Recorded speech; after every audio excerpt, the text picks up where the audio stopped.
세상 그 무엇도 눈먼 쌍둥이의 시력을 되돌릴 수 없었다. 호화 클리닉도 유명 안과 의사들도 모두 실패했다. 그러나 변두리 출신의 한 젊은 청소부가 저택에서 일하기 시작했을 때 그녀는 아주 단순한 방법을 시도했다.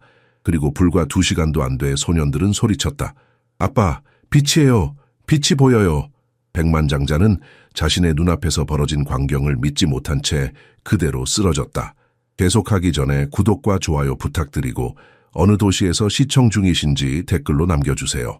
태양이 뜨는 강남의 아침이었지만 최병훈의 대저택 안에는 여전히 어둠이 가득했다. 이곳에서는 빛이 들어오는 것이 금지된 듯했다.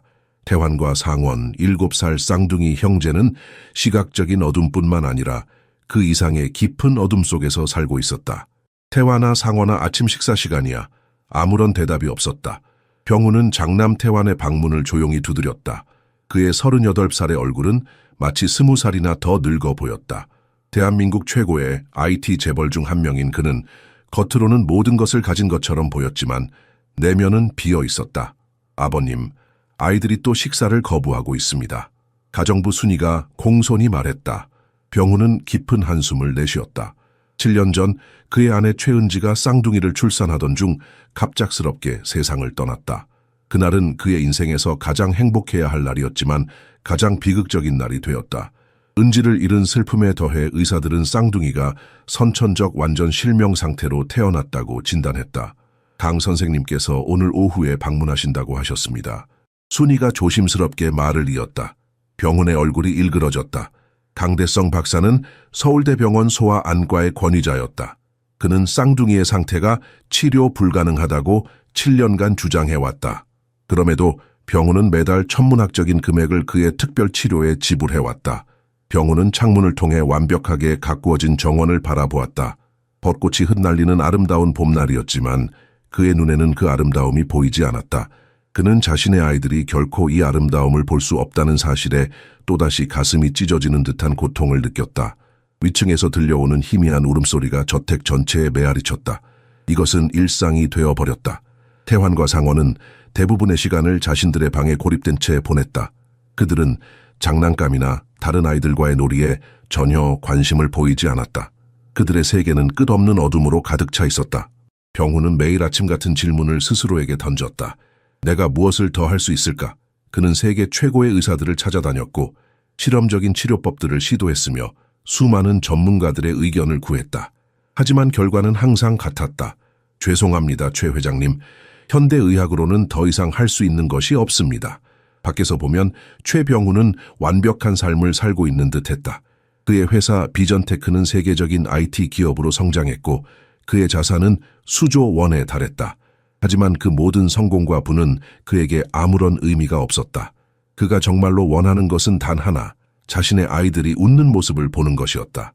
회장님, 새로운 가정부 면접이 오늘 오전 10시에 있습니다. 기억하고 계십니까? 순이가 조심스럽게 일정을 상기시켰다. 병훈은 고개만 끄덕였다. 또 다른 가정부. 지난 7년간 수십 명의 가정부가 이 저택을 떠났다. 아무도 쌍둥이들의 끝없는 슬픔과 이 집의 무거운 분위기를 오래 견디지 못했다. 그는 이번에도 크게 기대하지 않았다. 멀리서 들려오는 아이의 흐느낌 소리가 점점 커졌다. 병훈은 눈을 감고 은지의 얼굴을 떠올렸다. 당신이 있었더라면. 그는 중얼거렸다. 하지만 그녀는 없었고 그는 혼자였다. 어둠 속에서. 그리고 이제는 그의 아이들도 함께. 저택의 어둠은 그저 조명의 부재가 아니었다. 그것은 희망의 부재였다. 빛이 완전히 차단된 이 공간에서는 모든 것이 멈춰 있는 듯했다. 웃음소리, 기쁨, 성장, 모두 시간이 멈춘 것처럼 정지되어 있었다. 최병훈의 저택은 외관상으로는 강남의 가장 부러움을 사는 주택이었지만 내부는 마치 시간이 멈춘 박물관 같았다. 이것이 태환과 상원, 그리고 그들의 아버지 병훈이 살아가는 세계였다. 그들은 어둠의 무게를 짊어진 채 빛을 찾아 헤매고 있었다. 윤하영은 최병훈의 대저택 앞에 서서 긴장된 마음으로 가방끈을 만지작거렸다. 서울 외곽 구로구에서 자란 26살의 그녀에게 강남의 이 거대한 저택은 마치 다른 세계처럼 느껴졌다. 봄바람이 그녀의 단정한 검은 머리카락을 살짝 흔들었다. 윤 씨, 이쪽으로 오세요. 나이 지긋한 관리인이 그녀를 안내했다. 하영은 대리석 바닥과 유리 샹들리에가 빛나는 현관을 통과하며 자신의 초라한 이력서를 꼭 쥐었다. 그녀는 이미 수십 개의 가정부 자리에 지원했지만 모두 거절당했다. 이곳이 마지막 희망이었다. 초회 회장님께서 곧 내려오실 겁니다. 관리인은 말했다. 하영은 조용히 고개를 끄덕였다. 그녀는 최병훈에 대해 많은 것을 알고 있었다. 신문과 경제 잡지에 자주 등장하는 인물이었다. 하지만 7년 전 그의 아내가 출산 중 사망하고 쌍둥이가 실명 판정을 받은 후 그는 거의 공적인 자리의 모습을 드러내지 않았다. 흰 대리석 계단을 따라 검은 정장을 입은 남자가 천천히 내려왔다. 하영은 즉시 그가 최병훈님을 알아보았다. 38살의 나이에도 불구하고 그의 얼굴에는 깊은 주름이 패여 있었고 눈에는 말로 표현할 수 없는 슬픔이 담겨 있었다. 윤하영 씨군요. 그의 목소리는 예상보다 부드러웠다. 네, 회장님. 하영은 공손히 인사했다. 병훈은 그녀의 이력서를 받아들고 서재로 안내했다. 방은 책으로 가득했지만 모든 것이 너무 완벽하게 정돈되어 있어 마치 전시장 같았다. 그것은 이 집의 생명력이 부족하다는 것을 말해주는 듯했다. 경력이 많지는 않군요. 병훈이 이력서를 훑어보며 말했다. 네, 그렇습니다. 하지만 성실하게 일하겠습니다. 하영은 솔직하게 대답했다. 갑자기 위층에서 아이의 울음소리가 들려왔다. 그것은 단순한 울음이 아니었다. 깊은 슬픔과 외로움이 담긴 소리였다. 하영은 즉시 그 소리에 반응했다. 2년 전 그녀도 비슷한 상실을 경험했기 때문이었다. 출산 중 아이를 잃은 그 고통을 그녀는 너무나 잘 알고 있었다. 병훈의 얼굴이 굳어졌다. 그는 잠시 눈을 감고 깊은 숨을 내쉬었다. 그 짧은 순간 하영은 그의 무한한 고통을 보았다. 아이의 울음소리가 그에게 물리적인 고통을 주는 것 같았다. 저 실례지만 아이들이 괜찮은가요? 하영이 조심스럽게 물었다. 병훈은 느리게 눈을 떴다. 아니요, 괜찮지 않습니다. 7년 동안 한 번도 괜찮은 적이 없어요. 그의 솔직한 대답에 하영은 놀랐다. 침묵이 방을 가득 채웠다. 하영은 자신이 이 자리에 적합하지 않다고 느꼈다. 그러나 무언가가 그녀를 이곳에 붙잡아 두었다. 그것은 단순한 일자리 이상의 무언가였다. 아이들의 울음소리에 담긴 절망이 그녀의 마음을 움직였다. 윤 씨, 이 일은 쉽지 않을 겁니다. 병훈이 마침내 말했다. 이 집에는 웃음소리가 없어요. 희망도 없고요. 그저 매일이 같은 어둠뿐입니다. 하영은 용기를 내어 말했다. 회장님, 제가 한 가지 약속할 수 있는 것이 있다면 그것은 포기하지 않겠다는 것입니다. 저는 아이들의 울음소리를 들었습니다. 그것은 단순한 슬픔이 아니라 영혼의 아픔입니다. 제가 도울 수 있을지 모르겠지만 최선을 다하겠습니다. 병훈은 오랫동안 하영을 바라보았다. 그녀의 말에는 진심이 담겨 있었다. 오랜 시간 동안 그는 수많은 전문가들을 만났지만 그들의 말에는 항상 무언가 부족했다. 하지만 이 젊은 여성의 단순한 약속에는 다른 무언가가 있었다. 내일부터 일을 시작하세요. 병훈은 마침내 결정했다. 하영이 저택을 나설 때 봄바람이 다시 그녀의 머리카락을 흔들었다. 그녀는 뒤돌아 저택을 바라보았다. 화려한 외관 뒤에 숨겨진 깊은 슬픔을 느낄 수 있었다. 그리고 그 순간 그녀는 이 집에 변화를 가져올 수 있다는 희미한 예감을 느꼈다. 하영의 첫 출근은 새벽 5시부터 시작되었다. 서울의 이른 아침은 아직 어둠에 잠겨 있었고 봄의 차가운 공기가 그녀의 얼굴을 스쳤다. 강남의 고급 주택가를 지나 최병훈의 저택에 도착했을 때 박순자 관리인이 이미 직원 출입구에서 그녀를 기다리고 있었다. 윤 씨 정시에 왔군요. 좋아요. 순자의 목소리에는 경험에서 우러나오는 냉정함이 배어 있었다. 이곳에서 일하는 건 쉽지 않을 거예요. 지난 7년간 20명이 넘는 가정부가 떠났어요. 하영은 단호하게 고개를 끄덕였다. 잘 알고 있습니다. 최선을 다하겠습니다. 순자는 하영에게 저택의 구조와 규칙을 설명했다. 가장 중요한 규칙은 쌍둥이 형제들의 방에 절대 들어가지 말라는 것이었다. 그들은 특별한 보살핌이 필요하다는 이유로 전담보모 김정숙이 돌보고 있었다. 청소 용품을 정리하던 중 하영은 어제와 같은 절망적인 울음소리를 들었다. 이번에는 그 소리가 더 가까웠다. 전문가적 호기심과 모성애적 본능이 그녀를 이끌었다. 소리를 따라 2층 복도를 조용히 걸어가자 반쯤 열린 문 너머로 충격적인 현실이 보였다. 두 작은 소년이 너무 큰 한옥식 안락 의자에 앉아 있었다. 태환과 상원은 똑같이 생겼고 연한 갈색 머리카락과 천사 같은 얼굴을 가졌지만 그 얼굴에는 나이에 맞지 않는 깊은 슬픔이 담겨 있었다. 그들은 몸을 앞뒤로 흔들고 있었다. 하영은 즉시 그것이 감각장애가 있는 아이들에게서 흔히 볼 수 있는 자기 자극 패턴임을 알아보았다. 반대편에 앉아있는 정숙은 약 50대로 보이는 제복을 입은 보모였다. 그녀는 스마트폰에 완전히 몰두해 있었고 카카오톡 메시지를 끊임없이 보내고 있었다. 아이들의 명백한 고통에 대한 그녀의 무관심함에 하영은 분노의 파도가 일었지만 즉시 개입하지 않기 위해 감정을 억눌러야 했다. 거기 누구세요? 정숙이 갑자기 고개를 들어 하영을 발견했다. 안녕하세요. 새로운 가정부 윤하영입니다. 하영이 공손하게 인사했다. 정숙은 비웃음을 지었다. 아, 또 한 명이군요. 얼마나 버틸지 궁금하네요. 이 애들은 희망이 없어요. 그냥 청소나 하세요. 하영은 천천히 고개를 숙였지만 내면에서는 분노가 끓어올랐다. 정숙의 말에 쌍둥이들이 더 심하게 몸을 흔들기 시작했다.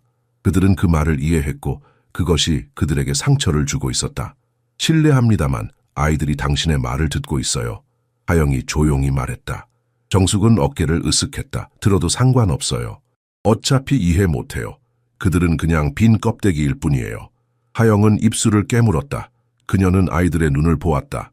그 눈에는 공허함이 아닌 깊은 슬픔과 고통이 담겨 있었다. 그것은 이해하는 영혼의 눈이었다.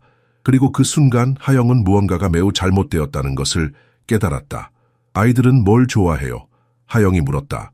정숙은 짜증스럽게 대답했다. 아무것도. 그들은 아무것도 좋아하지 않아요. 그냥 하루 종일 앉아서 울고 몸을 흔들 뿐이에요. 하영은 그것이 진실일 리 없다고 느꼈다. 모든 아이는 무언가를 좋아한다. 그들의 눈을 더 자세히 관찰하자 그녀는 태환이 창문 쪽으로 고개를 살짝 돌리는 것을 발견했다. 마치 빛을 향해 움직이는 것처럼 보였다. 죄송합니다. 청소를 계속하겠습니다. 하영은 공손히 말하고 문을 나섰다. 복도로 나온 하영은 가슴이 무거웠다. 그녀는 직감적으로 이 아이들이 버려진 것이 아니라 갇혀 있다는 것을 느꼈다. 의학적 진단의 감옥에 갇혀 있는 것이었다. 그리고 그 순간 그녀는 결심했다. 이 아이들을 도울 방법을 찾아내리라. 진실을 밝혀내리라. 그것이 그녀의 일자리를 잃게 하더라도. 하영은 그날 나머지 시간 동안 열심히 청소했지만 그녀의 마음은 쌍둥이들에게 있었다. 그들의 눈에서 본 영혼, 그들의 몸짓에서 본 이해력, 그리고 그들의 울음소리에서 들은 깊은 감정. 그것들은 모두 전문가들이 그들에게 내린 진단과 맞지 않았다. 오전 10시쯤 병훈이 중요한 회의를 위해 회사로 출근하고 정숙이 차를 마시러 주방으로 내려간 사이 하영은 모든 규칙을 어기는 중대한 결정을 내렸다. 쌍둥이들이 그녀의 도움이 필요하다는 것을 분명히 느꼈기 때문이었다. 층계를 조용히 올라가 유리 세정제 같은 분무기를 손에 쥐고 쌍둥이들이 혼자 남겨진 거실로 들어갔다. 낯선 사람의 출현을 감지한 태환과 상원은 즉시 울음을 그쳤다. 하영은 부드럽고 따뜻한 목소리로 자신을 소개했다. 안녕 태환아 상원아.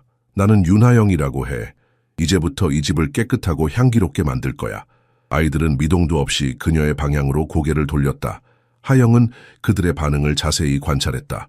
완전 실명 상태라면 보이지 않는 낯선 사람의 존재를 그렇게 정확하게 감지하기 어려울 것이다. 하영은 직관을 따라 분무기를 여러 번 눌러 리듬감 있는 소리를 만들어냈다. 놀랍게도 두 소년 모두 미소를 지었다. 그것은 몇 달 만에 처음 짓는 진정한 미소였다. 그 소리는 그들의 감각을 자극하는 새롭고 흥미로운 것이었다. 이 소리가 좋니? 하영이 다시 분무기를 눌렀다. 태환이 작게 웃음을 터뜨렸다. 그 소리는 맑고 순수했다. 하영은 가슴이 뭉클해지는 것을 느꼈다. 그녀는 분무기로 간단한 소리 게임을 만들어내기 시작했다. 테이블에 분무기를 부딪혀 다양한 리듬을 만들고 즉흥적인 멜로디를 연주했다. 쌍둥이들은 적극적으로 참여했다. 그들은 웃고 패턴을 따라하려고 노력했다. 하영은 다음 실험을 해보기로 했다. 그녀가 방 오른쪽에서 소리를 냈을 때 태환은 놀라운 정확도로 그 방향으로 고개를 돌렸다.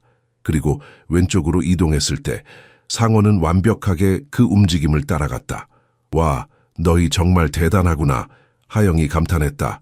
15분 동안 그들은 이 새로운 게임에 푹 빠져 있었다. 하영은 점점 더 복잡한 소리 패턴을 만들어냈고 쌍둥이들은 놀라운 집중력으로 그것을 따라했다. 태환은 심지어 자신만의 리듬을 만들어 하영에게 가르치기도 했다. 더 놀라운 일이 일어났다. 하영이 우연히 창문 옆에서 분무기를 떨어뜨렸을 때 두 소년 모두 정확히 그 방향을 향해 고개를 돌렸다. 그들은 소리뿐만 아니라 그 소리의 공간적 위치까지 정확하게 인식하고 있었다. 완전 실명 상태인 아이들에게서는 기대하기 어려운 공간 지각력이었다. 너희 소리가 어디서 나는지 정확히 알 수 있구나? 하영이 놀라 물었다. 상원이 고개를 끄덕였다. 들을 수 있어요. 항상 들을 수 있었어요. 그의 목소리는 오랫동안 사용되지 않아 약간 쉰 듯했지만 분명했다. 하영은 그들이 말도 할 수 있다는 사실에 또 한 번 충격을 받았다. 정숙은 그들이 의사소통을 거의 하지 않는다고 했었다. 다른 건 뭐가 좋아? 하영이 더 알고 싶어 물었다. 태환이 조심스럽게 대답했다. 노래 좋아해요. 엄마가 노래 불러주셨어요. 하영의 눈에 눈물이 고였다. 이 아이들은 단순히 실명한 것이 아니었다. 그들은 감정, 기억, 선호도를 가진 온전한 인간이었다. 그들은 단지 어둠 속에 갇혀 있었을 뿐이었다. 갑자기 문이 열리고 정숙이 들어왔다. 그녀는 두 소년이 일어서서 하영을 따라 방 안을 돌아다니며 웃고 있는 모습을 보고 경악했다. 5년 동안 그들을 돌보면서 그녀는 이런 생명력과 기쁨의 표현을 한 번도 본 적이 없었다. 뭐 하는 거죠? 정숙이 날카롭게 물었다. 당신은 이 방에 들어오면 안 된다고 했잖아요. 하영은 침착하게 대답했다. 죄송합니다. 유리창을 닦으려고 했는데 아이들이 소리에 반응해서 나가세요. 지금 당장. 정숙이 명령했다. 하영은 조용히 방을 나섰지만 그녀의 마음은 이미 결심으로 가득 차 있었다. 지금 본 것은 분명 의학적 진단과 맞지 않았다. 그리고 그녀는 진실을 밝혀내리라 다짐했다. 그날 오후 병훈이 집에 돌아와 수년 만에 처음으로 아이들의 웃음소리를 들었을 때 그는 계단에서 멈춰 서서 완전히 당황했다. 저택의 분위기가 변한 것은 마치 오랜 질식 후 신선한 공기가 들어온 것 같았다. 다음 날 아침 하영은 더 일찍 출근했다. 어제의 발견이 그녀의 마음을 온통 차지했기 때문이었다. 쌍둥이들의 첫 상호작용에서 관찰한 것들은 단순한 청각적 인식을 넘어서는 것이었다. 그들은 공간을 인식하고 소리의 위치를 파악하는 능력을 보였다. 이는 완전 실명 상태라는 진단과 일치하지 않았다. 하영은 2층 복도를 지나가다 정숙이 쌍둥이들에게 아침 식사를 가져다 주는 것을 보았다. 그녀는 기계적으로 음식을 내려놓고 한마디 말도 없이 나왔다. 정숙 씨, 잠시 물어봐도 될까요? 하영이 조심스럽게 다가갔다. 정숙은 짜증스러운 표정으로 돌아봤다. 뭐죠? 아이들이 빛이나 그림자를 인식한다는 징후를 본 적 있으세요? 정숙은 코웃음을 쳤다. 말도 안 되는 소리 마세요. 그 애들은 완전 실명이에요. 강 박사님이 그렇게 진단하셨고 그는 서울에서 가장 유명한 안과 의사예요. 하영은 고개를 끄덕였지만 의심은 더 깊어졌다. 그녀는 오전 내내 자신의 관찰 결과를 정리했다. 쌍둥이들이 보인 반응은 단순한 우연이 아니었다. 그들은 분명히 자신들의 환경을 인식하고 있었다. 점심시간이 되자 정숙은 항상 그랬듯이 주방으로 내려갔다. 이것은 하영에게 또 다른 기회였다. 그녀는 쌍둥이들의 방으로 조용히 들어갔다. 안녕, 태환아, 상원아. 오늘은 어떠니? 하영이 부드럽게 물었다. 두 소녀는 즉시 밝아졌다. 그들의 얼굴에 미소가 번졌다. 하영은 어제 했던 소리 게임을 다시 시작했지만 이번에는 새로운 요소를 추가했다.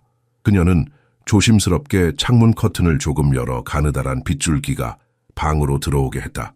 놀랍게도 태환과 상원은 동시에 빛이 들어오는 방향으로 고개를 돌렸다. 그들은 분명히 빛의 변화를 인식했다. 하영은 더 나아가 손으로 빛을 가렸다 놓았다 하는 간단한 실험을 했다. 빛이 보이니? 하영이 물었다. 상원이 고개를 끄덕였다. 밝아요. 어두워요. 밝아요. 하영의 심장이 빠르게 뛰기 시작했다. 그들은 단순히 밝기의 변화를 감지하는 것이 아니라 그 변화의 패턴까지 인식하고 있었다. 이것은 완전 실명 상태인 아이들에게서는 불가능한 일이었다. 다른 건 또 뭐가 보여? 하영이 조심스럽게 물었다. 태환이 천천히 대답했다. 그림자, 움직이는 거. 가끔. 하영은 창문 앞에서 손을 움직여 그림자를 만들었다. 쌍둥이들은 그림자의 움직임을 따라 고개를 돌렸다. 그들은 움직임을 추적할 수 있었다. 하영은 깊은 숨을 들이쉬었다. 이것은 단순한 빛 인식을 넘어서는 것이었다. 그들은 형태와 움직임까지 어느 정도 감지할 수 있는 것 같았다. 문이 갑자기 열리고 정숙이 들어왔다. 그녀는 열린 커튼과 방 안에 들어온 빛을 보고 경악했다. 뭐 하는 거예요? 당장 커튼을 닫으세요. 빛이 아이들 눈에 해로워요. 정숙이 소리쳤다. 그러나 이미 늦었다. 그녀는 쌍둥이들이 빛을 향해 고개를 돌리고 심지어 미소를 짓고 있는 것을 보았다. 그들이 이런 반응을 보인 것은 처음이었다. 이건 불가능해요. 정숙이 중얼거렸다. 하영은 차분하게 말했다. 정숙 씨, 이 아이들이 완전 실명이 아닐 수도 있어요. 그들은 빛을 인식하고 움직임도 감지해요. 정숙은 당황한 표정으로 쌍둥이들을 바라보았다. 5년간의 돌봄에도 불구하고 그녀는 한 번도 이런 가능성을 고려하지 않았다. 아니, 고려하지 않도록 교육받았다. 강 박사님이 오시면 큰일 날 거예요. 정숙이 떨리는 목소리로 말했다. 그는 항상 방을 어둡게 유지하라고 지시했어요. 하영은 갑자기 불편한 예감을 느꼈다. 왜 의사가 이렇게 집착적으로 아이들을 어둠 속에 가두려 할까? 그것은 치료가 아니라 마치 의도적인 감금처럼 느껴졌다. 그날 저녁 병훈이 집에 돌아왔을 때 하영은 그에게 자신의 발견을 이야기해야 할지 고민했다. 그러나 그보다 먼저 그녀는 더 많은 증거가 필요했다. 그리고 무엇보다 의료 기록을 직접 확인해 봐야 했다. 다음 날 새벽, 하영은 평소보다 1시간 일찍 저택에 도착했다. 그녀는 어제의 발견에 대해 밤새 생각했고 더 깊이 조사하기로 결심했다. 병훈이 아직 출근하지 않았고 정숙도 오지 않은 이 시간은 쌍둥이들을 자연스러운 상태에서 관찰할 수 있는 완벽한 기회였다. 조용히 2층으로 올라간 하영은 쌍둥이들의 방문 앞에서 잠시 망설였다. 그녀는 규칙을 어기고 있다는 것을 알았지만 아이들을 돕기 위해서는 반드시 필요한 일이었다. 조심스럽게 문을 열고 들어갔다. 방은 완전한 어둠에 잠겨 있었다. 모든 창문에는 두꺼운 암막 커튼이 쳐져 있었고 단 한 줄기의 빛도 들어오지 않았다. 하영이 불을 켜자 태환과 상원이 놀라 고개를 들었다. 하영 씨? 태환이 조용히 물었다. 그래 나야. 하영이 부드럽게 대답했다. 왜 방이 이렇게 어두워? 상원이 대답했다. 강 선생님이 그러셨어요. 빛이 우리 눈에 나쁘대요. 하영은 방을 자세히 살펴보았다. 시각장애인을 위해 특별히 설계된 공간이었다. 모든 가구의 모서리에는 부드러운 보호대가 씌워져 있었고 바닥에는 어떤 장애물도 없었다. 하지만 가장 이상한 점은 바로 그 극단적인 어둠이었다. 커튼을 조금만 열어도 될까? 하영이 조심스럽게 물었다. 쌍둥이들은 불안한 표정을 지었다. 안 돼요. 강 선생님이 화내실 거예요. 태환이 떨리는 목소리로 말했다. 하영은 그들을 안심시켰다. 아주 조금만 신선한 공기를 위해서 괜찮을 거야. 그녀가 조심스럽게 커튼을 살짝 열자 아침 햇살이 가느다란 줄기로 방 안으로 스며들었다. 놀랍게도 태환과 상원은 즉시 빛이 들어오는 방향으로 고개를 돌렸다. 그들의 반응은 즉각적이고 정확했다. 완전 실명 상태인 아이들은 단순히 밝기의 변화를 이렇게 정확하게 감지할 수 없을 것이다. 너희 빛이 보이는구나? 하영이 놀라 물었다. 상원이 머뭇거리며 대답했다. 조금 밝고 어두운 게 달라요. 태환도 고개를 끄덕였다. 움직이는 그림자도 가끔 보여요. 하영의 가슴이 조여왔다. 이 아이들은 시각적 능력을 가지고 있었다. 아마도 제한적이겠지만 그것은 분명 완전 실명과는 거리가 멀었다. 왜 강 박사는 이런 사실을 무시하고 있을까? 의문이 꼬리를 물자 하영은 더 깊이 조사해야 한다고 느꼈다. 쌍둥이들과 시간을 보낸 후 그녀는 병훈의 서재로 향했다. 그것은 위험한 결정이었지만 진실을 찾기 위해서는 필요한 모험이었다.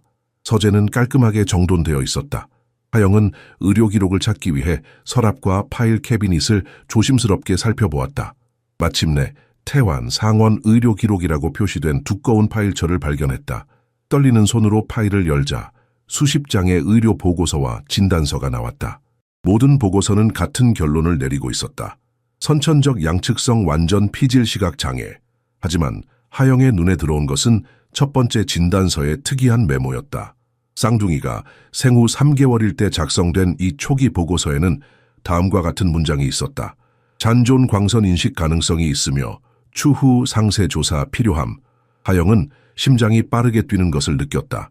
이 중요한 초기 관찰이 이후의 모든 보고서에서 완전히 무시되고 있었다. 마치 의도적으로 삭제된 것 같았다.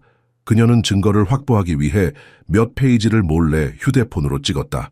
파일을 원래 자리에 조심스럽게 돌려놓으며 하영의 마음은 불길한 의심으로 가득 찼다.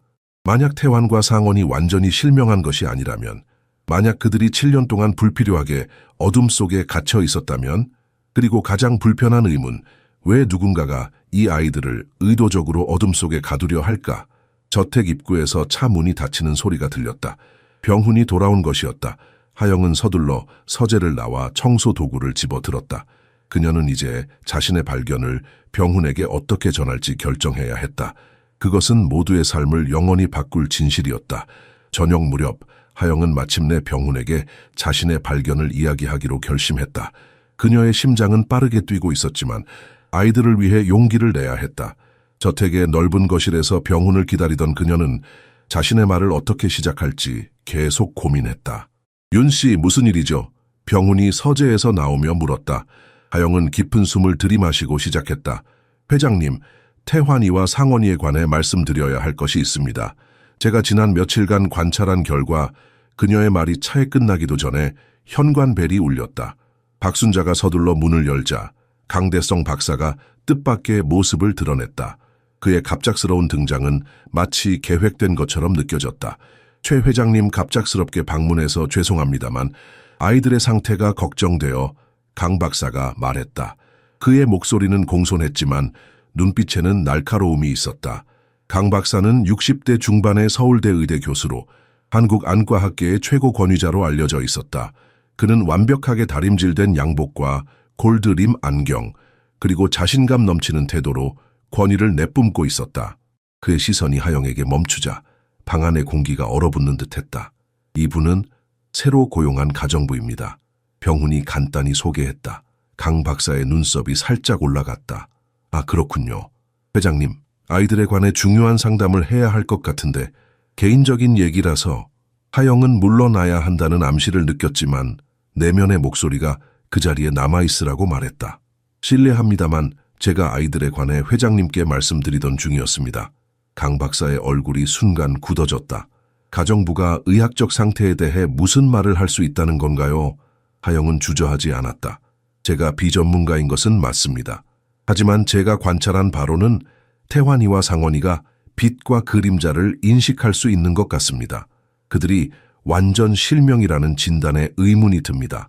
방 안의 공기가 무거워졌다. 강 박사의 얼굴이 점점 붉어졌다. 그는 병훈을 향해 위압적인 목소리로 말했다. 최 회장님, 이런 비전문가가 위험한 추측을 하도록 놔두는 것은 매우 위험합니다. 아이들의 상태는 복잡하고 섬세합니다. 이런 식으로 잘못된 희망을 주는 것은 심각한 심리적 피해를 줄 수 있습니다. 병훈은 혼란스러워 보였다. 그는 강 박사를 절대적으로 신뢰해왔지만 하영의 확신에 찬 목소리도 무시할 수 없었다. 제 아이들이 정말 볼 수 있다면. 병훈이 떨리는 목소리로 말했다. 그 순간 태환과 상원이 정숙과 함께 계단을 내려왔다. 아이들은 강 박사의 목소리를 듣자마자 얼어붙었다. 그들의 얼굴에 공포가 번졌다. 강 선생님, 태환이 떨리는 목소리로 말했다. 또 눈에 밝은 빛 비추실 거예요? 상원이 하영 뒤로 숨으며 속삭였다. 나쁜 의사 잡아요. 그 말은 방 안의 모든 사람을 충격에 빠뜨렸다. 병훈의 얼굴이 창백해졌다. 그는 강 박사를 의심 없이 신뢰해왔다. 하지만 자신의 아이들이 그토록 두려워하는 모습은 처음 보는 것이었다. 대체 무슨 일이 있었던 거죠? 병훈이 강 박사를 향해 날카롭게 물었다. 강 박사는 빠르게 상황을 수습하려 했다. 아이들은 모든 의료 절차를 두려워하는 법입니다. 그들의 상태에는 정기적인 검사가 필요하고 그 과정이 때로는 불편할 수 있습니다. 하영은 아이들의 반응이 단순한 불편함 이상의 것임을 알았다. 그것은 트라우마의 반응이었다. 회장님, 제 생각에는 독립적인 의견을 구해보시는 게 좋을 것 같습니다. 하영이 조심스럽게 제안했다. 강 박사의 얼굴이 분노로 일그러졌다. 이게 무슨 무례한, 내가 30년 넘게 쌓아온 전문성을 질문하다니. 그는 병훈을 향해 경고하듯 말했다. 이런 비전문가의 말을 듣는다면 아이들의 상태는 돌이킬 수 없이 악화될 겁니다. 병훈은 깊은 고민에 빠져 있었다. 7년간 그는 강 박사의 모든 말을 절대적 진실로 받아들였다. 하지만 지금 그의 확신에 처음으로 균열이 생기고 있었다. 강 박사는 서둘러 자리를 떠났지만 떠나기 전 하영에게 던진 날카로운 시선은 암묵적인 위협을 담고 있었다. 그의 갑작스러운 방문과 예상치 못한 떠남은 더 많은 의문을 남겼다. 강 박사와의 충돌 이후 며칠 동안 저택의 분위기는 더욱 긴장되었다. 하영은 몇몇 직원들의 시선이 달라졌음을 느꼈다. 정숙은 그녀를 피하기 시작했고 낯선 전화가 자주 걸려왔다. 특히 이상했던 것은 정기 방문이라는 명목으로 갑자기 나타난 복지사였다. 그녀의 질문들은 표면적으로는 일상적이었지만 분명 더 깊은 의도가 있었다. 하영은 자신의 관찰을 과학적으로 입증할 필요가 있다고 느꼈다. 용기를 내어 그녀는 예전 서울대학교 특수교육과 교수였던 이혜진 박사에게 연락했다. 이 박사는 현재 서울대병원 소아신경과에서 근무하고 있었고 하영의 대학 시절 은사였다. 오랜만이구나 하영아. 이 박사가 병원 사무실에서 그녀를 반갑게 맞이했다. 하영은 긴장된 목소리로 상황을 설명했다. 선생님, 제가 지금 일하고 있는 집의 쌍둥이 형제들에 관한 일입니다. 그들은 선천적 완전 실명 진단을 받았지만 제가 관찰한 바로는 하영이 몰래 촬영한 동영상을 보여주자 이 박사의 표정이 점점 심각해졌다. 영상에는 태환과 상원이 빛에 반응하고 움직이는 그림자를 따라 고개를 돌리는 모습이 담겨 있었다. 이건 이 박사가 안경을 고쳤으며 말했다. 완전 실명 상태라면 불가능한 반응이야. 이 아이들은 분명 잔존 시력이 있어 상당한 수준으로. 하영은 안도의 한숨을 내쉬었다. 그녀의 직감이 맞았던 것이다. 그럼 왜 강 박사는? 이 박사의 얼굴이 어두워졌다. 강대성. 그의 이름은 의료계에서 논란이 많아. 내가 지난 5년간 목격한 사례들을 말해줄게. 그녀는 반시간 동안 강 박사와 관련된 충격적인 이야기를 들려주었다. 부분적 시각장애를 가진 아이들이 체계적으로 완전 실명으로 과다 진단되고 부유한 가정들이 불필요하고 값비싼 치료에 엄청난 돈을 쓰도록 유도된 사례들이었다. 그가 왜 이런 짓을? 하영이 충격에 빠져 물었다. 돈이지. 이 박사가 단호하게 대답했다. 최소한의 치료로 최대한의 이익을 얻는 거야. 아이들이 실제로 개선되면 수익이 끊기니까 그들을 계속 환자 상태로 유지하는 거지. 하영의 얼굴이 창백해졌다. 그럼 태환이와 상원이는 7년 동안 불필요하게 어둠 속에 갇혀 있었던 거야. 이 박사가 안타깝게 말했다. 시각은 발달 시기에 적절한 자극을 받아야 해. 그들이 가진 잔존 시력은 어린 시절부터 훈련했다면 훨씬 더 발달했을 거야. 이 박사는 컴퓨터를 열고 최근 개발된 검사 방법들을 보여주었다. 7년 전에는 없었던 기술들이야. 이제는 미세한 시각 반응도 측정할 수 있어. 도와주실 수 있을까요? 하영이 간절히 물었다. 이 박사는 잠시 생각하더니 결단력 있게 고개를 끄덕였다. 물론이지. 이 아이들을 직접 검사해보고 싶어. 비용 걱정은 하지 마. 이건 단순히 두 아이를 돕는 일을 넘어서 더 큰 의료 비리를 밝히는 일이 될 수도 있어. 하영은 깊은 감사의 마음을 느꼈다. 하지만 동시에 두려움도 커졌다. 강 박사와 같은 영향력 있는 인물에 맞서는 것은 쉬운 일이 아니었다. 그는 분명 자신의 평판과 수익을 지키기 위해 모든 수단을 동원할 것이다. 병훈 씨를 설득하는 건 어려울까요? 하영이 걱정스럽게 물었다. 이 박사는 미소를 지었다. 부모의 마음은 언제나 같아. 그가 아이들을 정말 사랑한다면 진실을 알고 싶어 할 거야. 그리고 우리는 그에게 과학적 증거를 제시할 수 있어. 하영이 병원을 나설 때 그녀의 마음은 희망과 두려움이 뒤섞여 있었다. 그녀 앞에는 험난한 싸움이 기다리고 있었지만 이제 그녀는 혼자가 아니었다. 그리고 무엇보다 그녀는 진실이라는 강력한 무기를 가지고 있었다. 이혜진 박사와의 상담 이후 하영은 병훈에게 모든 것을 설명했다. 처음에는 의심스러워하던 그도 아이들의 변화를 직접 목격하면서 점차 마음을 열기 시작했다. 화요일로 예정된 이 박사의 방문을 앞두고 월요일 아침 예상치 못한 방문객들이 저택에 도착했다. 안녕하십니까? 저희는 대한의사협회 감사과에서 나왔습니다. 정장을 입은 두 남성이 신분증을 제시했다. 불법 의료 행위에 관한 제보가 있어 조사차 왔습니다. 박준호와 김민석이라고 자신을 소개한 이 두 명의 의사는 철저한 조사를 시작했다. 그들의 초기 태도는 위협적이었고 특히 하영을 향한 질문은 날카로웠다. 당신은 의료 자격증이 없죠? 박 박사가 냉정하게 물었다. 네, 없습니다. 저는 가정부입니다. 하영이 침착하게 대답했다. 그런데 어떻게 의학적 진단에 의문을 제기할 수 있죠? 김 박사가 덧붙였다. 하영은 주저하지 않고 대답했다. 저는 진단을 내리는 게 아닙니다. 단지 제가 본 것을 말씀드리는 겁니다. 그리고 의사들도 서로 다른 의견을 가질 수 있지 않을까요? 병훈이 이 상황을 지켜보며 입을 열었다. 제 아이들의 건강이 걱정된다면 직접 관찰해 보시죠. 감사관들은 쌍둥이들을 만나보기로 했다. 거실에서 태환과 상원은 하영이 만들어준 소리 게임을 하고 있었다. 감사관들이 들어오자 두 소녀는 경계하는 듯했지만 하영의 안심시키는 손길에 차츰 긴장을 풀었다. 박 박사가 간단한 시력 테스트를 제안했다. 그는 자신의 손을 다양한 위치에 두고 빛을 반사시켰다.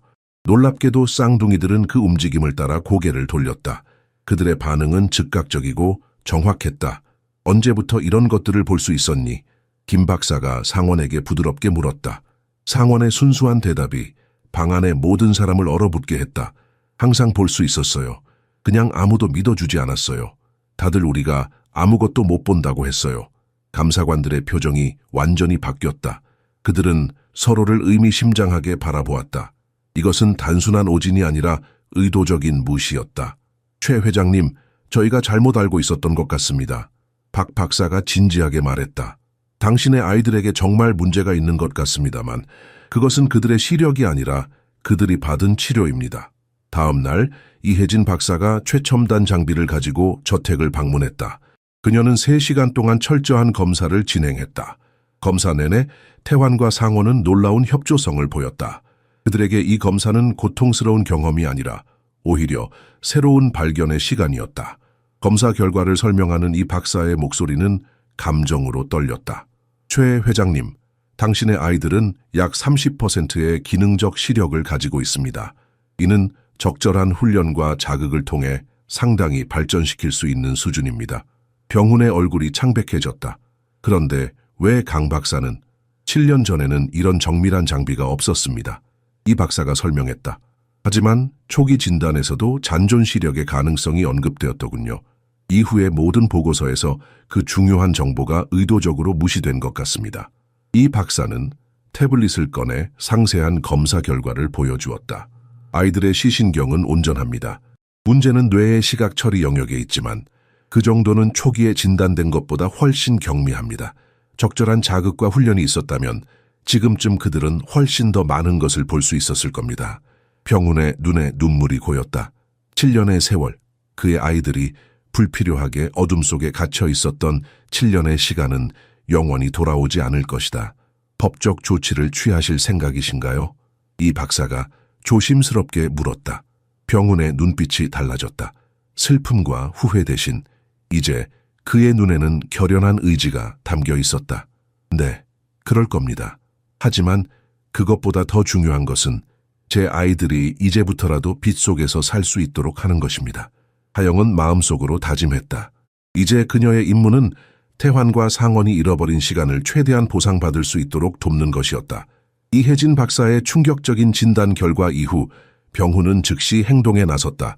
그는 서울 강남에서 가장 영향력 있는 의료 전문 변호사인 조태준을 고용했다. 조 변호사는 의사 출신 법률가로 의료 비리 사건에 정통했다.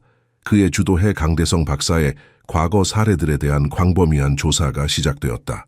최 회장님, 이건 생각보다 훨씬 더 큰 문제입니다. 조 변호사가 병훈의 서재에서 첫 보고를 했다. 하영도 병훈의 요청으로 그 자리에 함께했다. 조 변호사는 테이블 위에 두꺼운 서류 더미를 펼쳤다. 저희가 지난 2주간 조사한 결과 강 박사와 그의 팀은 지난 15년 동안 최소 수십 건의 유사한 사례에 관여했습니다. 패턴이 거의 동일합니다. 서류에는 부분적 시각 장애를 가진 아이들이 체계적으로 완전 실명으로 과다 진단되고 부유한 가정들이 불필요하고 값비싼 특별 치료에 수억 원을 지출한 사례들이 담겨 있었다. 제가 가장 충격적으로 느낀 것은 이 모든 사례에서 아이들의 상태가 결코 개선되지 않았다는 점입니다. 조 변호사가 설명했다. 강 박사의 치료는 항상 관리에 초점을 맞추고 있었죠. 결코 회복이나 개선을 목표로 하지 않았습니다. 병훈의 얼굴이 분노로 일그러졌다. 그런 짓을 어떻게 아이들에게? 하영은 조용히 그의 어깨에 손을 올렸다. 지난 몇 주간 그들의 관계는 단순한 고용주와 가정부를 넘어 깊은 신뢰와 존중으로 발전해 있었다. 조 변호사는 계속했다. 더 놀라운 것은 이미 3가정이 저희에게 연락해 왔다는 겁니다. 그들도 유사한 경험을 했고 법적 조치에 동참하길 원합니다. 박준호 감사관도 독자적인 조사를 진행 중이었다. 그는 그날 오후 저택을 방문해 추가 정보를 공유했다. 강 박사는 단순한 의사가 아닙니다. 그는 정치적 연줄이 매우 강합니다. 박 감사관이 설명했다. 그는 서울대병원 이사회 멤버이자 보건복지부 자문위원이고 몇몇 국회의원들과도 긴밀한 관계를 유지하고 있습니다. 이 정보는 왜 그가 지금까지 아무런 제재 없이 활동할 수 있었는지를 설명해 주었다. 그의 정치적 연줄과 의료계 내의 영향력이 그를 보호해온 것이다. 할 사건의 규모가 어느 정도인지 아십니까? 박 감사관이 무거운 목소리로 물었다. 우리의 예비 조사 결과 최소 100명 이상의 아이들이 영향을 받았을 가능성이 있습니다. 금액으로는 수백억 원의 불필요한 의료비가 지출되었을 겁니다. 병우는 창밖을 바라보며 깊은 한숨을 내쉬었다. 내 아이들만이 아니었군요. 다른 많은 아이들도. 하영은 떨리는 목소리로 물었다. 이제 어떻게 해야 하나요? 조 변호사가 단호하게 대답했다. 2가지 방향으로 진행해야 합니다. 첫째, 태환이와 상원이를 위한 즉각적인 재활 프로그램을 시작해야 합니다. 둘째, 강 박사와 그의 동료들에 대한 법적 조치를 취해야 합니다. 그가 쉽게 물러서지 않을 겁니다. 박 감사관이 경고했다. 그는 이미 대항 전략을 준비 중일 거예요. 최 회장님과 윤 씨를 향한 개인적 공격도 예상해야 합니다. 병훈의 눈빛이 더욱 단단해졌다. 두렵지 않습니다. 제 아이들을 위해서라면 그 어떤 싸움도 피하지 않을 겁니다. 하영은 병훈의 결연한 의지에 감동했다. 그는 더 이상 무기력한 아버지가 아니었다. 이제 그는 자신의 아이들과 다른 많은 가족들을 위해 싸울 준비가 된 전사였다. 그날 밤 병훈은 하영과 함께 아이들의 방에 앉아 책을 읽어주었다. 태환과 상원은 이제 큰 글씨로 인쇄된 그림책의 일부 단어를 인식할 수 있었다. 그것은 작은 기적 같았다. 그리고 병훈은 마음속으로 다짐했다. 이것은 시작에 불과하다. 그는 자신의 아이들이 빛 속에서 완전한 삶을 살 수 있도록 모든 것을 할 것이다. 법정 싸움이 진행되는 동안 최병훈의 저택에서는 완전히 다른 삶이 시작되고 있었다. 하영이 개발한 시각 자극 프로그램이 시작된 지 3개월 만에 태환과 상원은 이혜진 박사조차 놀라게 하는 발전을 보이고 있었다. 쌍둥이들의 방은 이제 완전히 달라졌다. 예전에 항상 암막 커튼으로 가려져 있던 창문에는 이제 빛의 강도를 조절할 수 있는 특수 블라인드가 설치되어 있었다. 하영은 시각 자극을 위한 풍부한 환경을 조성했다. 전략적으로 배치된 다양한 색상의 물건들, 빛과 그림자를 이용한 놀이, 그리고 아이들의 시각적 능력을 점진적으로 향상시키는 활동들로 가득했다. 태환아, 이 카드에 있는 글자가 보이니? 하영이 큰 글씨가 인쇄된 카드를 들어 보였다. 태환은 눈을 가늘게 뜨고 집중했다. 가족? 그가 조심스럽게 읽었다. 맞아, 정말 잘했어. 하영이 기쁨에 찬 목소리로 말했다. 상원도 뒤질세라 자신의 차례를 기다렸다. 나도 할래요. 하영은 다른 카드를 보여주었고 상원도 성공적으로 글자를 읽었다. 이제 그들은 큰 글씨의 단어를 인식할 수 있었고 점차 더 작은 글씨로 도전하고 있었다. 시각적 발전뿐만 아니라 쌍둥이들의 성격도 완전히 변화했다. 7년간 그들을 특징지었던 우울증과 고립감은 이제 강한 호기심, 자발적인 기쁨, 그리고 자신의 능력에 대한 자신감으로 대체되었다. 그들은 이제 집 안을 자신 있게 걸어다니고 적극적으로 놀이에 참여하며 주변 세계에 진정한 관심을 보였다. 아버지, 이거 봐요. 상원이 자신이 그린 그림을 들고 병훈에게 달려왔다. 그림에는 4명의 사람들이 있었다. 이건 아버지, 이건 태환이, 이건 저, 그리고 이건 하영 누나예요. 병훈은 아들의 그림을 받아들며 감정의 홍수에 휩싸였다. 기쁨, 자부심, 그리고 깊은 후회가 동시에 그를 덮쳤다. 3달 전만 해도 상원은 연필을 제대로 잡지도 못했다. 이제 그는 인물을 구별할 수 있는 그림을 그리고 있었다. 정말 멋진 그림이구나, 상원아. 병훈이 떨리는 목소리로 말했다. 밤이 되어 아이들이 잠든 후 병훈은 테라스에서 하영과 함께 차를 마시며 지난 몇 개월을 돌아보았다. 때로는 너무 화가 나요. 병훈이 조용히 고백했다. 7년이라는 시간, 우리가 얼마나 많은 것을 놓쳤는지 생각하면 하영은 그의 손을 살짝 잡았다. 후회하기보다는 지금 이 순간에 집중하세요. 아이들은 놀라운 회복력을 가지고 있어요. 그들은 매일 새로운 것을 배우고 있어요. 병훈은 고개를 끄덕였다. 당신 말이 맞아요. 그리고 당신이 아니었다면 우리는 여전히 어둠 속에 있었을 거예요. 하영 씨, 정말 감사합니다.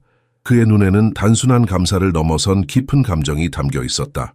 지난 몇 개월 동안 그들의 관계는 더욱 깊어졌다.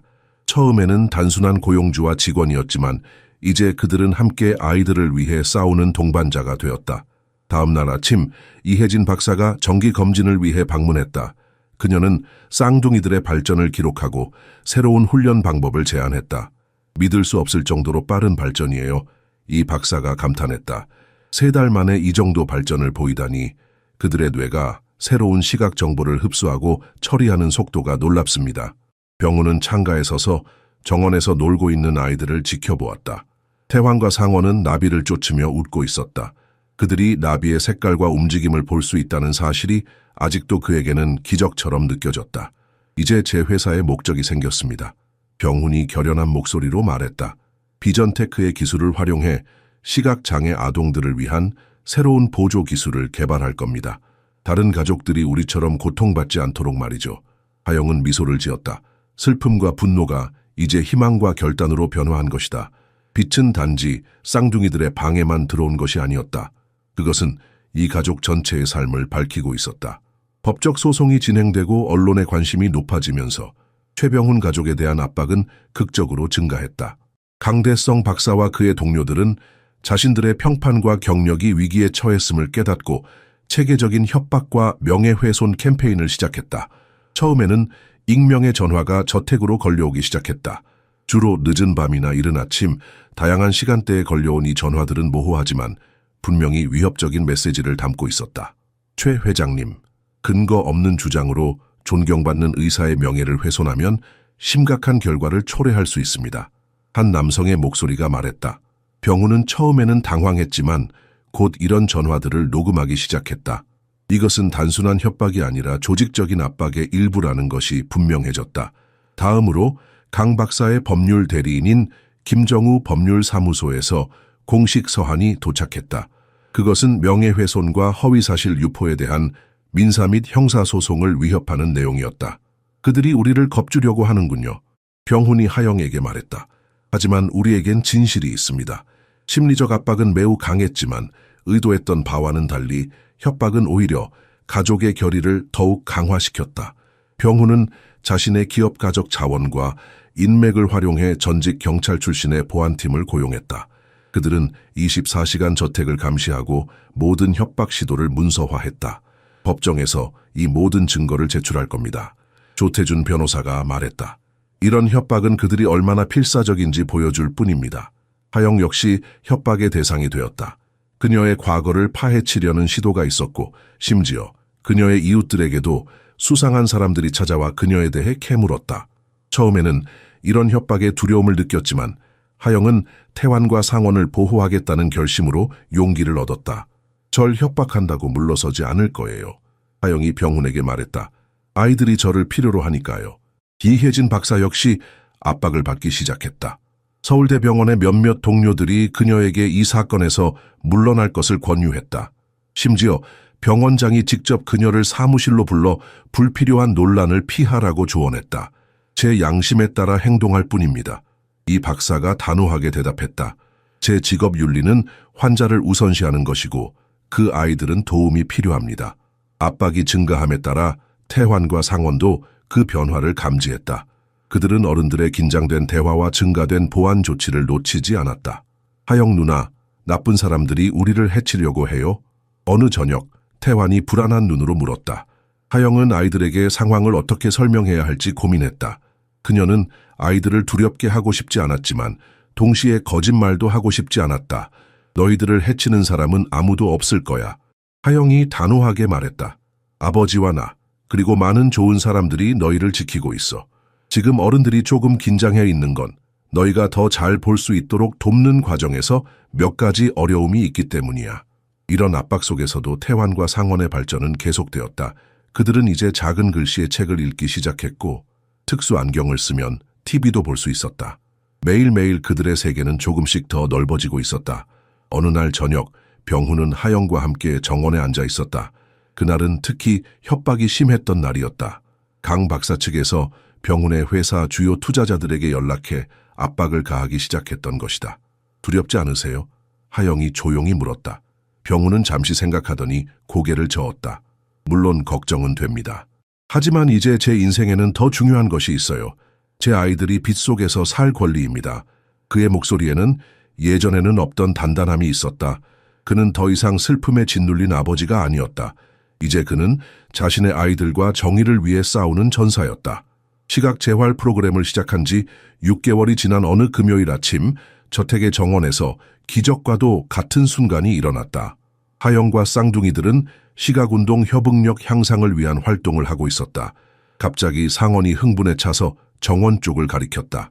저기 봐요, 새가 있어요. 상원이 소리쳤다. 하영은 상원이 가리키는 방향을 따라 보았다. 나뭇가지에 파랑새 한 마리가 앉아 있었다. 그것은 한국의 흔한 청딱따구리였지만 상원에게는 새로운 세계의 발견이었다. 파란색이에요. 그리고 저기 주황색 부리도 있어요. 상원이 정확하게 묘사했다. 하영은 숨이 막힐 듯한 감동을 느꼈다. 상원은 단순히 새의 존재를 인식한 것이 아니라 그 색상과 특징까지 구별할 수 있었다. 이것은 그들이 기대했던 것보다 훨씬 더 높은 수준의 시각적 인식이었다. 태환도 곧 그 새를 발견했다. 나도 보여. 파란색 깃털이 정말 예뻐. 이 순간을 목격한 병훈의 눈에는 눈물이 고였다. 그는 조용히 방 안에서 창문을 통해 이 장면을 지켜보고 있었다. 그의 아이들이 자연의 아름다움을 발견하는 모습은 그 어떤 사업적 성공보다도 값진 순간이었다. 이혜진 박사는 쌍둥이의 성장 과정을 꼼꼼하게 기록해왔다. 그녀는 이 사례가 시각장애 아동의 재활에 중요한 의미를 가진다고 확신했다.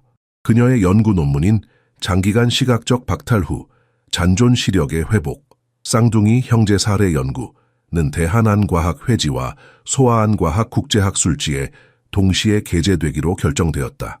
이 연구는 전 세계 시각장애 아동의 진단과 치료 방식을 바꿀 수 있습니다.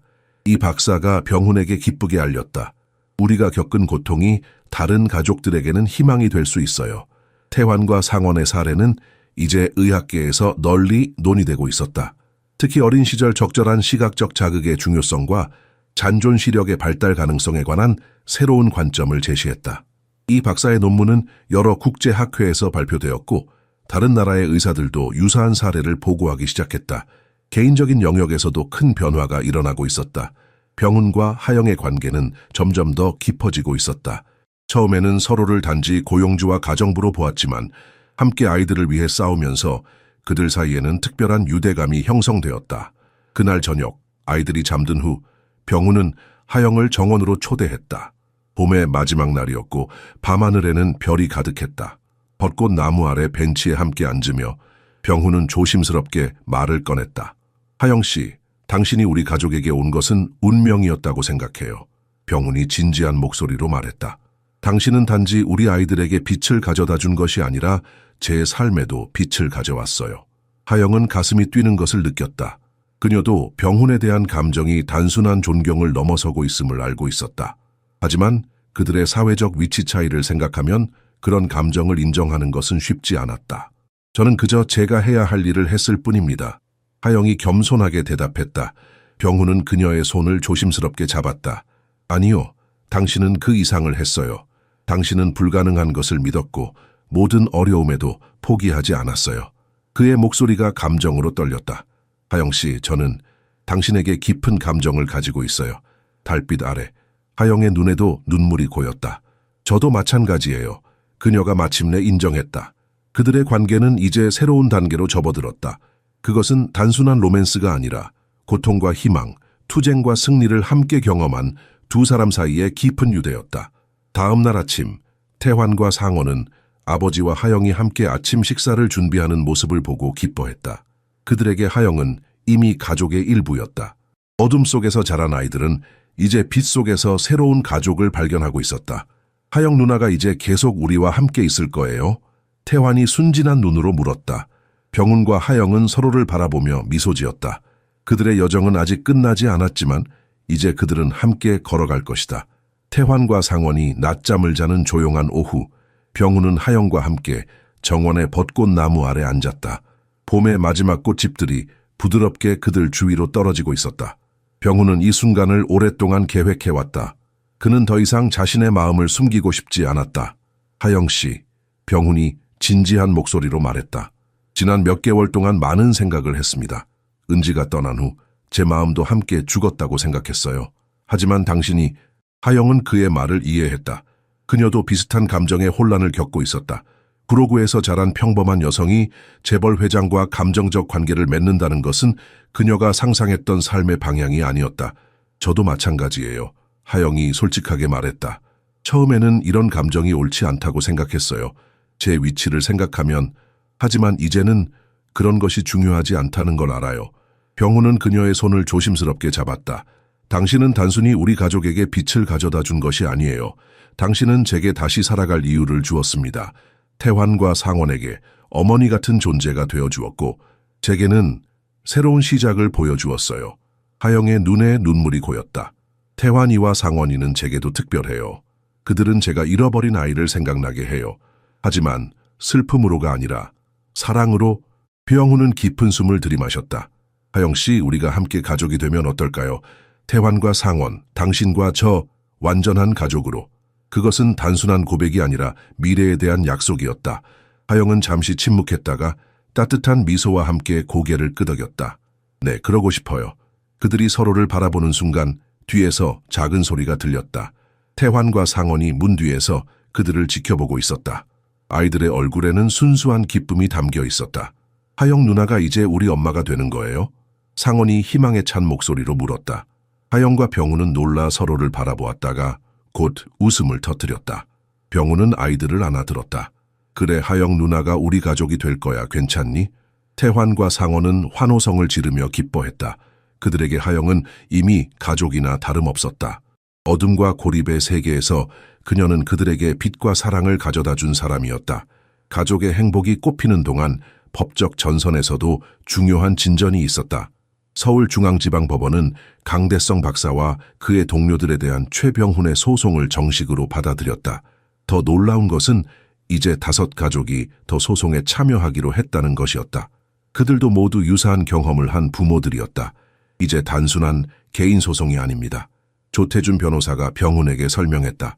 이것은 집단소송으로 발전했고 보건복지부도 공식 조사에 착수했습니다. 강 박사의 면허 정지가 임시 조치로 결정되었습니다. 병훈은 이 소식에 깊은 만족감을 느꼈다. 그것은 단순한 개인적 복수가 아니라 시스템 전체의 변화를 가져올 수 있는 발걸음이었다. 다른 가족들은 어떻습니까? 병훈이 물었다. 그들의 아이들도 재평가를 받고 있습니다. 조 변호사가 대답했다. 이미 3명의 아이들이 잔존 시력이 있다는 것이 확인되었고 적절한 재활 프로그램이 시작되었습니다. 그날 저녁, 병훈은 가족 모두와 함께 저녁 식사를 했다. 태환과 상원은 하영이 준비한 음식에 대해 열정적으로 이야기했고 이제 그들은 작은 글씨로 된 메뉴판도 읽을 수 있었다. 식사 후 병훈은 하영과 함께 발코니에 서서 서울의 밤 풍경을 바라보았다. 도시의 불빛이 마치 별처럼 빛나고 있었다. 우리 앞에는 아직 많은 도전이 있을 거예요. 병훈이 말했다. 하지만 이제 우리는 함께 그것을 헤쳐나갈 수 있어요. 하영은 고개를 끄덕였다. 그들의 여정은 단지 시작에 불과했지만 그들은 이미 불가능한 것을 가능하게 만들었다. 그리고 그것은 사랑과 정의의 힘이었다.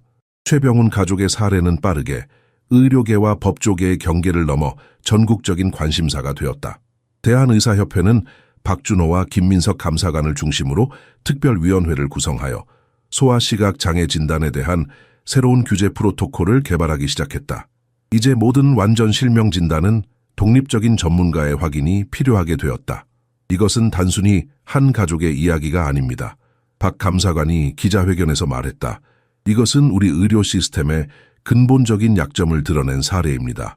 우리는 이런 일이 다시는 발생하지 않도록 할 책임이 있습니다. 조사가 진행됨에 따라 강대성 박사의 의료 사기 규모는 처음 예상보다 훨씬 더 큰 것으로 밝혀졌다. 지난 15년 동안 그의 진료를 받은 어린이 환자 중 적어도 83명이 부정확한 진단을 받았을 가능성이 있었다. 대한의사협회는 이 모든 아이들에게 연락하여 새로운 평가를 제공하기 시작했다. 결과는 충격적입니다. 이혜진 박사가 병훈에게 전화로 알려왔다. 지금까지 재평가된 37명의 아이들 중 29명이 어느 정도의 잔존 시력을 가지고 있는 것으로 확인되었어요. 그들 중 대부분은 적절한 훈련과 지원이 있었다면 상당한 시각적 기능을 발달시킬 수 있었을 겁니다. 전국 방송사들이 이 이야기를 집중 보도하기 시작했다. MBC 다큐멘터리 어둠에서 빛으로 태환과 상원의 이야기는 역대 최고 시청률을 기록했다. 사람들은 두 어린 소년이 세상을 처음 보는 감동적인 순간에 눈물을 흘렸다. 하영은 자신도 모르게 공적 인물이 되었다. 그녀의 이야기, 구로구 출신의 평범한 가정부가 권위 있는 의사의 진단에 의문을 제기하고 결국 진실을 밝혀낸 이야기는 많은 사람들에게 영감을 주었다. 윤하영 씨는 우리에게 권위에 맹목적으로 복종하지 말고 우리의 직관과 관찰을 신뢰해야 한다는 중요한 교훈을 가르쳐 주었습니다. JTBC 앵커가 방송에서 말했다. 하영은 몇몇 TV 프로그램에 출연해 자신의 경험을 나누었다. 그녀는 항상 겸손했지만 부모들에게 중요한 메시지를 전달했다. 전문가의 의견은 중요합니다. 하지만 여러분의 아이에 대한 부모로서의 직관도 똑같이 중요합니다. 무언가 이상하다고 느낀다면 두 번째 의견을 구하는 것을 두려워하지 마세요.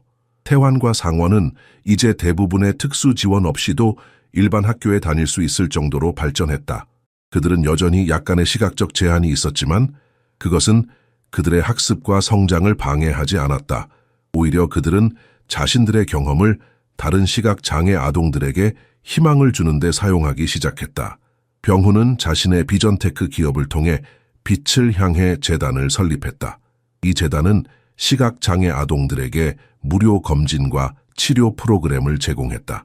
또한 첨단 보조 기술을 개발하여 시각장애를 가진 아이들이 더 쉽게 세상과 상호작용할 수 있도록 도왔다. 제 아이들의 고통이 다른 아이들에게는 희망이 될 수 있다면 그것은 의미 있는 일입니다. 병훈이 재단 개소식에서 말했다.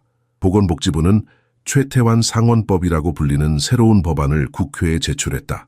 이 법안은 모든 장애 진단에 대해 더 엄격한 감독과 정기적인 재평가를 요구하는 내용이었다. 또한 고의적인 오진에 대한 처벌을 강화하는 조항도 포함되어 있었다. 강대성 박사는 면허가 취소되었고 그의 몇몇 동료들도 유사한 제재를 받았다. 그러나 병훈과 하영에게 더 중요한 것은 처벌이 아니라 개혁이었다. 그들은 미래의 아이들이 같은 고통을 겪지 않기를 바랐다. 하영이 어느 날 저녁 병훈에게 말했다. 우리는 과거를 바꿀 수 없어요. 하지만 미래는 바꿀 수 있어요. 병훈은 그녀의 손을 잡으며 고개를 끄덕였다. 함께 그들은 어둠을 빛으로 바꾸는 여정을 계속할 것이다. 법적 소송이 성공적으로 마무리된 지 6개월 후 최병훈의 저택은 화려한 축하 파티로 북적였다.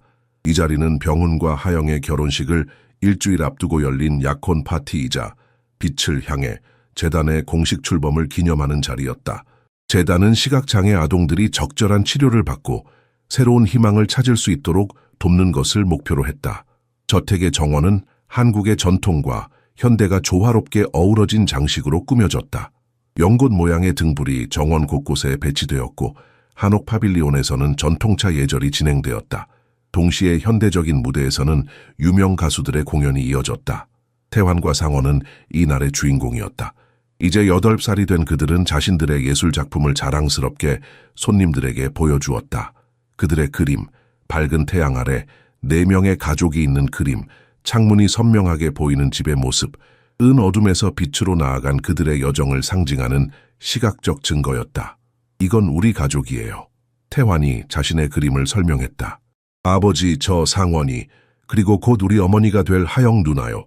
손님들은 감동의 눈물을 감추지 못했다. 특히 태환과 상원의 교사들은 그들의 발전에 놀라움을 금치 못했다. 불과 1년 전만 해도 그들은 특수 교육이 필요한 완전 실명 아동으로 여겨졌지만 이제 그들은 일반 학급에서 또래들과 함께 공부하고 있었다. 태환이와 상원이의 학업 성취도는 놀랍습니다. 그들의 담임 교사인 김지영 선생님이 병훈에게 말했다. 특히 수학과 과학에서 탁월한 재능을 보이고 있어요. 이혜진 박사는 축하 파티에서 또 다른 좋은 소식을 전했다. 태환이와 상원이의 사례 연구가 15개국에서 출판되었습니다. 이 연구는 전 세계적으로 진단 프로토콜에 영향을 미치고 있으며 다른 의사들이 유사한 사례를 적절히 식별하고 치료하는 데 도움을 주고 있습니다.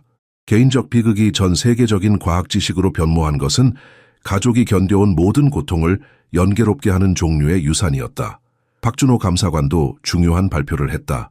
대한의사협회가 새롭게 시행한 프로토콜 덕분에 이미 여러 건의 의심스러운 의료 행위가 적발되었습니다. 최 가족의 투쟁은 앞으로 여러 세대의 시각장애 아동들에게 혜택을 줄 개혁의 촉매제가 되었습니다. 파티의 하이라이트는 병훈의 감동적인 연설이었다. 그는 무대에 올라 마이크를 잡았다.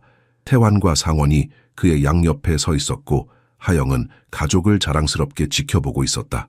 오늘 이 자리에 함께해 주신 모든 분들께 감사드립니다. 병훈이 시작했다.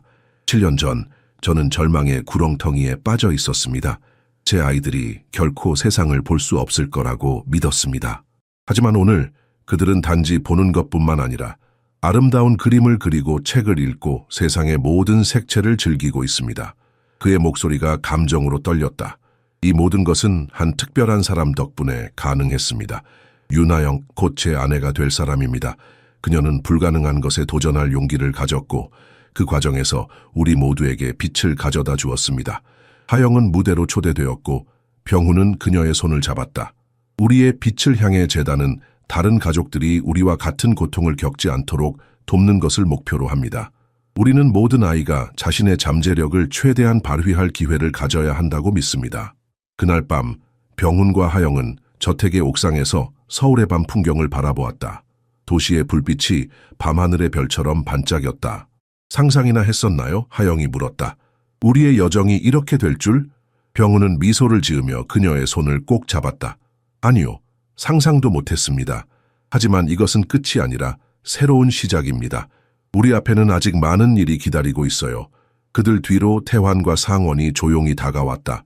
아이들은 이제 망원경으로 별을 관찰하는 것을 좋아했다. 그들에게 밤하늘은 더 이상 두려운 어둠이 아니라 발견과 경이로움의 공간이었다. 이 축하 행사는 끝이 아니라 새로운 시작을 의미했다. 개인적 고통을 집단적 희망으로 변화시킨 가족의 여정은 계속될 것이다. 최병훈과 윤하영의 결혼식은 봄의 절정기에 열렸다. 벚꽃이 만개한 경복궁 인근 전통 혼례청에서 진행된 결혼식은 한국의 전통과 현대가 조화롭게 어우러진 행사였다. 하영은 어머니의 오래된 놀이개를 가슴에 달고 화려한 빨간색 한복을 입었다. 병훈은 깊은 남색 한복을 입고 예식에 임했다.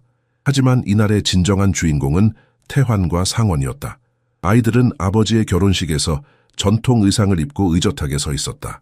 저는 이 자리에서 윤하영을 제 아내로 그리고 우리 아이들의 어머니로 맞이하게 되어 더없이 기쁩니다. 병훈의 목소리가 감정으로 떨렸다. 그녀는 우리 가족에게 빛을 가져다 주었고 이제 우리는 함께 그 빛을 다른 이들과 나누려 합니다. 하영의 눈에도 눈물이 고였다. 구로구의 평범한 가정에서 자란 그녀가 이런 날을 맞이하리라고는 상상도 못했다. 하지만 그녀에게 중요한 것은 화려한 결혼식이나 부유한 생활이 아니었다. 그것은 태환과 상원, 그리고 병훈과 함께 진정한 가족이 되는 것이었다. 결혼식 후 열린 리셉션에서 빛을 향해 재단의 첫 번째 주요 프로젝트가 공식적으로 발표되었다.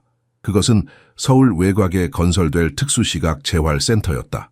이 센터는 최첨단 장비와 세계 최고의 전문가들을 갖추고 경제적 형편에 관계없이 모든 시각장애 아동들에게 문을 열 예정이었다. 우리 재단의 목표는 단순히 치료를 제공하는 것이 아닙니다. 병훈이 기자들에게 설명했다. 우리는 의료계 전체의 인식을 바꾸고 시각장애에 대한 사회적 편견을 깨뜨리고 싶습니다. 모든 아이는 빛 속에서 살 권리가 있습니다. 이혜진 박사도 중요한 발표를 했다. 태환이와 상원이의 사례 연구가 이제 국제의학 교과서에 포함되었습니다. 이것은 한국의학의 큰 성취이자 전 세계 시각장애 아동들에게 희망을 주는 사례가 될 것입니다. 행사 중에 태환과 상원은 자신들의 최신 예술작품을 자랑스럽게 전시했다. 그들의 그림은 이제 단순한 아이들의 낙서가 아니라 진정한 예술적 감각을 보여주었다. 특히 상원이 그린 빛의 여정이라는 작품은 어둠에서 빛으로 나아가는 과정을 섬세하게 표현해 많은 사람들의 찬사를 받았다. 상원이의 색감은 정말 놀랍습니다. 유명한 미술 평론가가 감탄했다. 그가 몇 년 전까지 완전 실명으로 진단받았다는 사실이 믿기지 않을 정도예요. 박준호 감사관은 최근에 의료개혁에 관한 소식을 전했다. 대한의사협회는 이제 모든 시각장애 진단에 대해 최병훈 프로토콜이라고 불리는 새로운 지침을 의무화했습니다. 이 프로토콜은 최소 2명의 독립적인 전문가 평가와 정기적인 재검사를 요구합니다. 저녁이 깊어가면서 하영은 정원 한쪽에서 조용히 서 있는 태환을 발견했다. 그는 밤하늘을 바라보고 있었다. 별이 보여. 하영이 부드럽게 물었다. 태환은 미소를 지었다. 네, 엄마. 정말 아름다워요. 엄마라는 단어는 하영의 가슴을 따뜻하게 했다. 태환이 그녀를 처음으로 그렇게 불렀던 것이다. 가끔은 내가 꿈을 꾸고 있는 것 같아요. 태환이 속삭였다. 예전에는 항상 어둠 속에 있었는데 이제는 이렇게 많은 것을 볼 수 있다니. 하영은 그를 품에 안았다. 이건 꿈이 아니야, 태환아. 이건 네가 용기와 인내로 얻어낸 현실이야. 그날 밤 새로운 가족은 처음으로 함께 저택에서 잠들었다. 이제 그곳은 더 이상 슬픔과 고립의 장소가 아니었다. 그것은 희망과 사랑 그리고 빛으로 가득 찬 집이 되었다. 15년 후 서울 법원 앞에서 열린 기자회견장. 이제 23이 된 최태환과 최상원은 나란히 서서 자신들의 첫 법적 승리를 발표하고 있었다. 서울대 법학과를 최우수 성적으로 졸업한 쌍둥이는 장애인 권리 전문 변호사가 되어 의료 과실로 인해 부적절한 치료를 받은 시각, 장애 아동들을 대변하는 일을 하고 있었다. 오늘의 판결은 단순히 한 아이의 승리가 아닙니다. 태환이 자신감 있게 말했다. 이것은 모든 장애를 가진 아이들이 정확한 진단과 적절한 치료를 받을 권리가 있다는 것을 확인한 승리입니다. 상원이 이어 말했다. 우리의 이야기가 다른 가족들에게 영감이 되어 그들도 진실을 추구하고 희망을 잃지 않기를 바랍니다. 그들의 이야기는 이제 전 세계적으로 알려진 전설이 되었다. 어둠에서 빛으로라는 제목의 다큐멘터리는 여러 국제 영화제에서 상을 받았고 그들의 자서전은 베스트셀러가 되었다. 하지만 태환과 상원에게 가장 중요한 것은 자신들의 경험을 통해 다른 이들을 돕는 것이었다. 최병훈과 윤하영의 강남저택은 이제 빛의 지피라고 불리는 지원센터가 되었다. 시각장애 진단을 받은 아이들의 가족들은 이곳에서 상담, 정보, 그리고 무엇보다 희망을 얻을 수 있었다. 매년 수백 가족이 이곳을 방문했고 많은 이들이 그곳에서 새로운 가능성을 발견했다. 빛을 향해 재단은 이제 아시아 최대의 장애인 권리 옹호 단체 중 하나가 되었다. 병훈은 재단의 이사장으로, 하영은 교육 프로그램 책임자로 활동하며 전국에 여러 지부를 설립했다. 그들의 노력으로 한국의 장애인 진단 및 치료 시스템은 근본적으로 개선되었다. 하영은 여전히 그녀만의 겸손함을 유지했다. 지금은 50대 중반이 된 그녀는 여전히 자신을 그저 남을 돕고 싶었던 평범한 사람이라고 설명했다. 하지만 한국 사회에서 그녀의 영향력은 엄청났다. 그녀는 여러 차례 올해의 여성으로 선정되었고 서울대학교에서 명예 박사 학위를 받기도 했다. 강대성 박사와 그의 동료들은 의료 면허를 영구적으로 박탈당했고 일부는 형사처벌을 받았다. 하지만 더 중요한 것은 그들의 사례가 의료윤리 교육의 필수 사례 연구가 되었다는 점이었다. 이제 모든 의대생들은 최태환 상원 사례를 통해 의학적 윤리의 중요성을 배웠다. 태환과 상원은 종종 대학이나 병원에서 간견을 했다. 그들은 자신들의 어둠에서 빛으로의 여정을 나누며 수많은 사람들에게 영감을 주었다. 우리의 시력은 여전히 완벽하지 않습니다. 상원이 한 강연에서 말했다. 하지만 우리는 많은 사람들이 보지 못하는 것을 볼 수 있게 되었습니다. 우리는 희망의 가치, 진실의 힘, 그리고 절대 포기하지 않는 용기의 중요성을 보게 되었습니다. 태환과 상원의 법률사무소 빛의 정의는 이제 한국에서 가장 존경받는 공익 로펌 중 하나가 되었다. 그들은 사회적 약자와 장애인의 권리를 위해 싸우는데 자신들의 지식과 경험을 바쳤다. 어느 가을 오후 병훈과 하영은 서울 남산에 앉아 도시를 내려다보고 있었다. 나이가 들었지만 그들의 눈에는 여전히 사랑과 결의가 빛나고 있었다. 생각해보면 놀랍지 않나요? 하영이 물었다. 모든 것이 내가 단순히 분무기로 놀이를 시작했던 그 순간부터 시작되었어요. 병훈은 미소를 지으며 그녀의 손을 잡았다. 그것은 단순한 놀이가 아니었어요. 그것은 당신이 불가능해 보이는 것에 도전할 용기를 가졌기 때문이었죠. 그들의 이야기는 어둠에서 빛으로의 여정, 절망에서 희망으로의 변화, 그리고 진실과 사랑의 힘에 관한 증거로 남았다. 그리고 그 이야기는 계속해서 다음 세대에게 영감을 주며 이어질 것이다.